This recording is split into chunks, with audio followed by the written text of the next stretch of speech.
Welcome everyone to the session Speaking Up for Our Oceans, New Terms for Conservation. We're really pleased to be joined by Ralph again this year from Framing Matters, who always delivers a really interactive sessions, which is amazing. Just to get you warmed up, and so while we wait for more people to join us in the room, perhaps you can use the chat and say hello and share your favorite word. So we're going to be thinking a lot about words and new terms. And so if you could pop your favorite word in the chat, we'd love to see that. Ralph, do you have a favorite word? I might change it from what I said earlier. I don't know. I do quite like the word doppelganger. I'm quite interested when we don't have a single word for something. Like petrichor, is that the smell of air when it's rained, I think, is it? Maybe.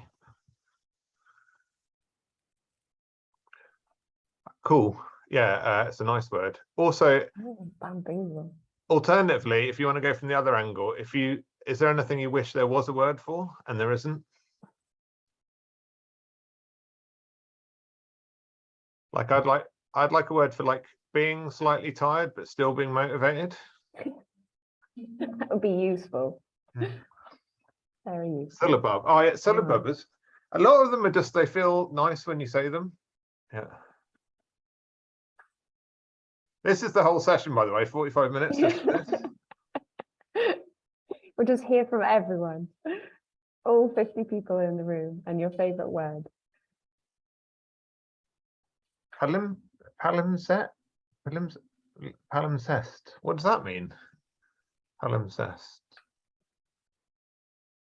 I really want to Google that. Umbellifer. I used to know what that is. That is a good word, but I can't remember what it is.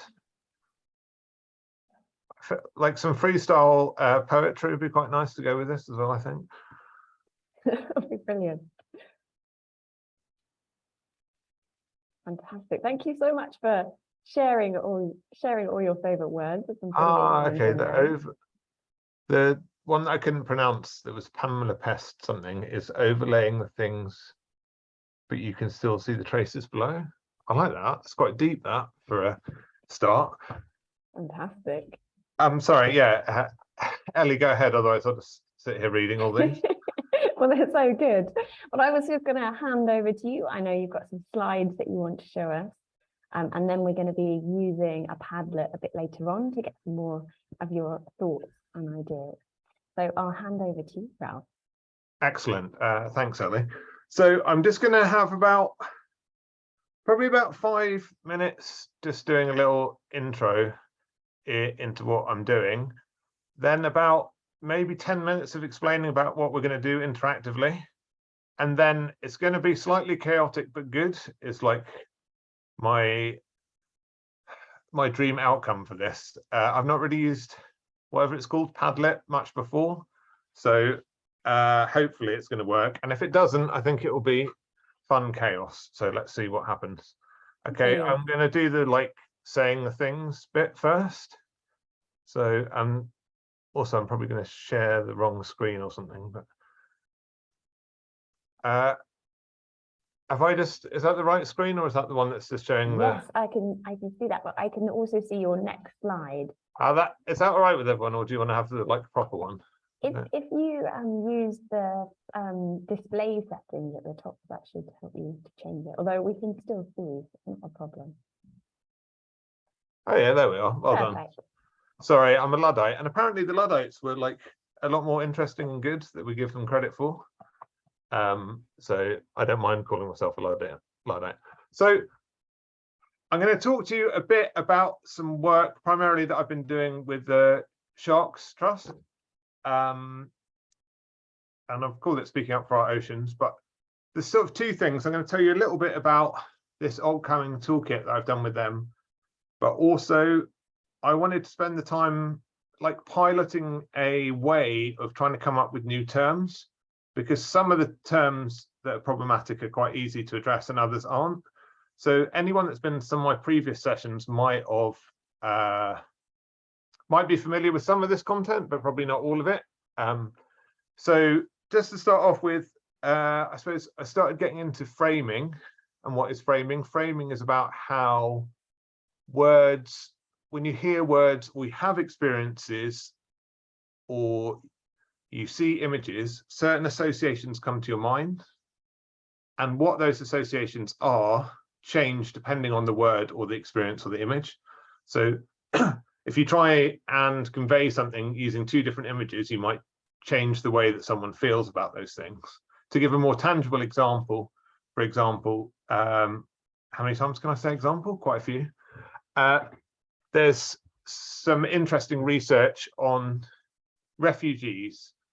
If you call people refugees, people think of them as an other group that are less like us and feel more easy in treating them badly. But if you call them people seeking refuge, people have more empathy because you brought people into the frame, right? So both are a way of talking about the same thing, but using different words, and they change people's outcomes.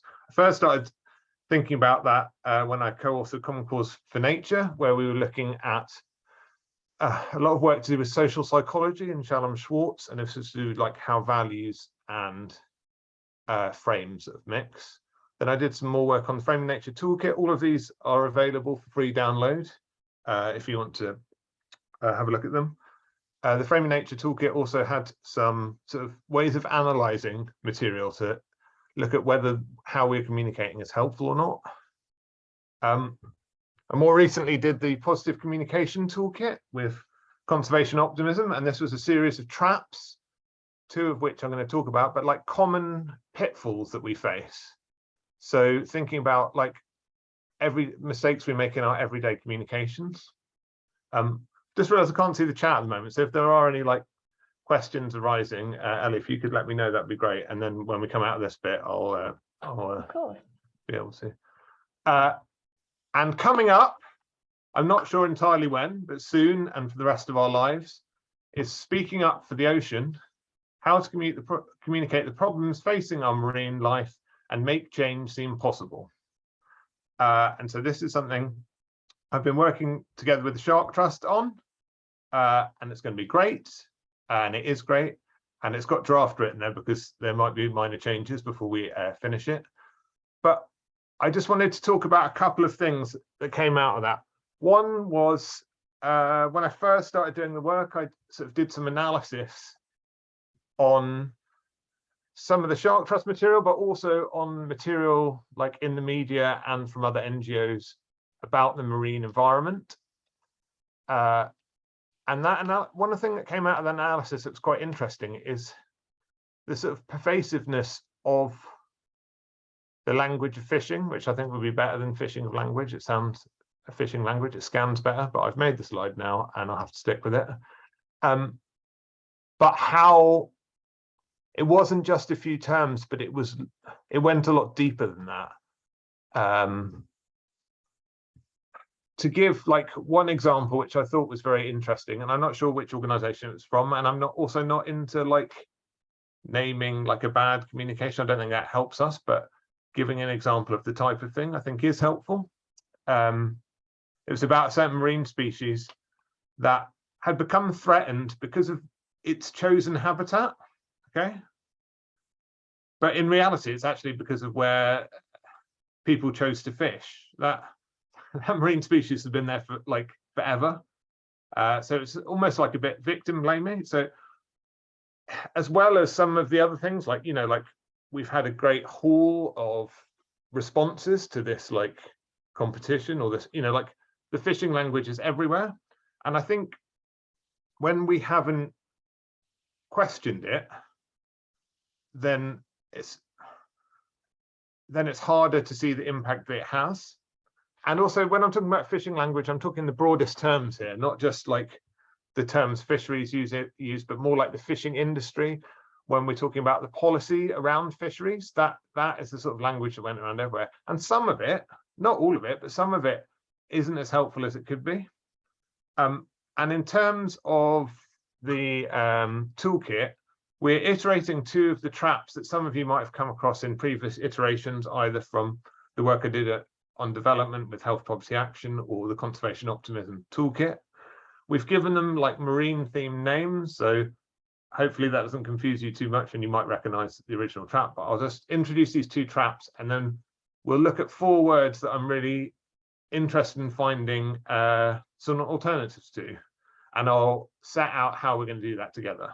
Okay, so the first one, before anyone comments in the chat, I know it's not very sea ottery and it's more like UK ottery. It will be more sea ottery in the final iteration. So I'm very aware of that, and that was one of my initial bits of feedback, but it's still a cool graphic. I like it. So the sea otter or assumption trap, why have I called it the sea otter? Well, sea otters are like amazing. They keep little pebbles under their armpits. They're their favorite for cracking open mollusks. That has nothing to do with any of this, but it's a cute fact. But a lot of people love them because they see like videos on YouTube of them floating around, like they sort of hug onto each other to like make sure they don't drift away from each other, and they're very cute. But the reason I've used the sea otter is there might be an assumption that everyone loves sea otters because they're so cute and furry and they're amazing. But there are a lot of people in fisheries in North America who find them very challenging, okay, who see them as a pest. So the idea about this trap is not everyone shares the assumptions and the experiences that we have. So when we talk about something, we can't assume that someone else feels about it the same way we do. And perhaps a more live example in everyone's work will be the use of technical jargon. Okay, so the 2 circles there represent you and your audience. The more the overlap, the more you have a shared understanding of what a word is. The less the overlap, the less you do, right? And I suppose one of the arguments I've had with a lot of arguments, debates, interesting challenges that we've had to face from NGOs across all sectors is the idea of the correct word, right? So often that there is a correct word, one that you know means something specific. But if your audience doesn't understand what it means, it's no longer a correct word. It's just jargon. So to try and understand which of these words we're using with a very purposeful and set definition, which our audience isn't sharing at all.